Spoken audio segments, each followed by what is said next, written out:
Monsieur le vice-président, Madame la vice-présidente, il nous semble que le vice-président sport, Patrice Karam, même si effectivement vous nous avez donné des explications qui nous semblent assez hasardeuses, nous voulons vraiment savoir pourquoi il a été déporté illico sur ce dossier.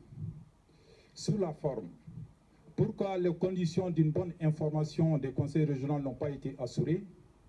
Envoi par mail en retard, soit 2 jours, et aussi pour la commission CP, et pour la commission finance. La commission des sports a été réunie en urgence lundi 21, avec un constat d'un examen tronqué.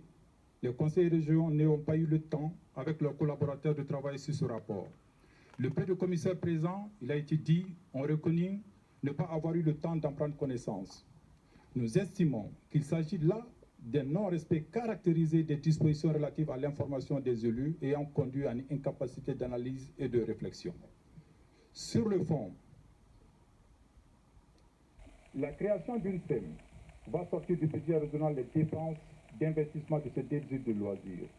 La commission permanente a été amenée à se prononcer sur plusieurs rapports concernant le financement de l'île de loisirs de Vers-Torcy, un équipement qui verra se dérouler une partie des épreuves nautiques des JO 2024.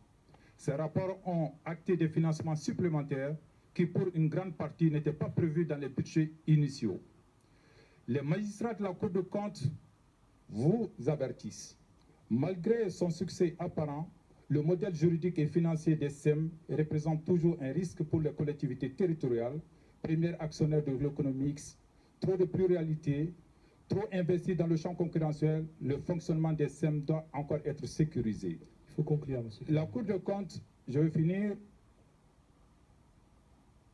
La Cour des comptes relève également le manque de transparence à l'égard des assemblées délibérantes des collectivités actionnaires qui est patent, alors que les SEM développent de plus en plus leur activité en dehors du cadre et des objectifs qui a été présidé lors de sa création. Dans cette délibération, pas d'informations précises sur la rémunération des postes dirigeants non élus. La Cour des comptes émet également une recommandation à la matière. Pour toutes ces raisons, nous vous demandons effectivement de surseoir au vote de cette délibération. Je vous en remercie.